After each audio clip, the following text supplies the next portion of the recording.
Breaking tonight, Republicans and the White House gearing up for what looks like the ugliest political battle in years. As we get new details on the White House's plan to allow some 5 million illegal immigrants to stay in America. Welcome to the Kelly File, everyone. I'm Megyn Kelly.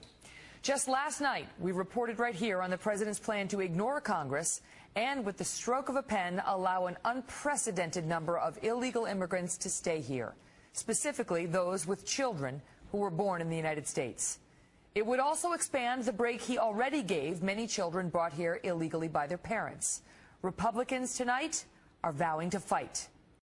Surely the president understands the kind of explosion that would occur up here if he takes that unilateral action. We're looking at all options. They're on the table. Our goal here is to stop the president from doing this. Now worries are running high over a constitutional crisis between a lame duck president with little to lose and a Republican majority which thinks this plan goes way too far, effectively suspending deportations for nearly half of all the illegal immigrants living in the United States, a power held by the Congress, not the president, as Mr. Obama himself once admitted. The notion that I can just suspend deportations through executive order, that's just not the case, because there are laws on the books that Congress has passed.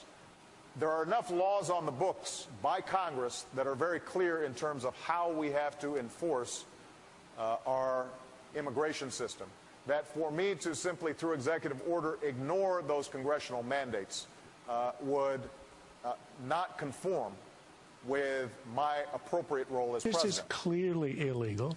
I think in time the courts will invalidate it, but of course that will be way down the road.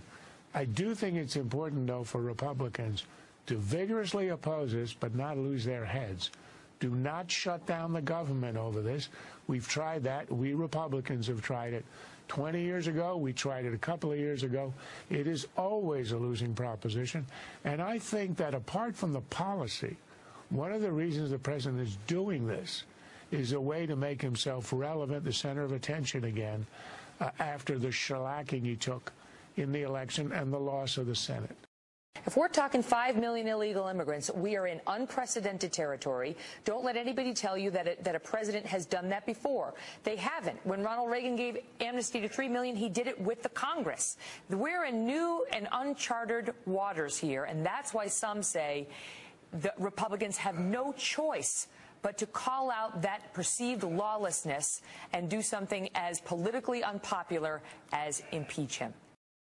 What they keep saying, it is sort of this plaintiff complaint that we really want this. It's time. The Republicans didn't do it. We tried to get it passed in Congress, and we couldn't. And therefore, the president must act, which, as I have to tell you, somebody who practiced law for 10 years, it makes my brain freeze up. That's not the way the system is designed. Well, that's the way the system is in Venezuela. If the caudillo isn't able to get stuff done through Congress, he issues a decree, and that's it. And he'll arrest anybody who gets in the way. We don't rule by decree in this country. I mean, Obama says he's a constitutional scholar.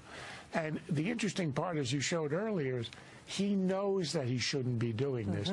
But I think he's reached a point in his presidency, he's not ever going to be on the ballot again, even indirectly, and he doesn't care. He doesn't care.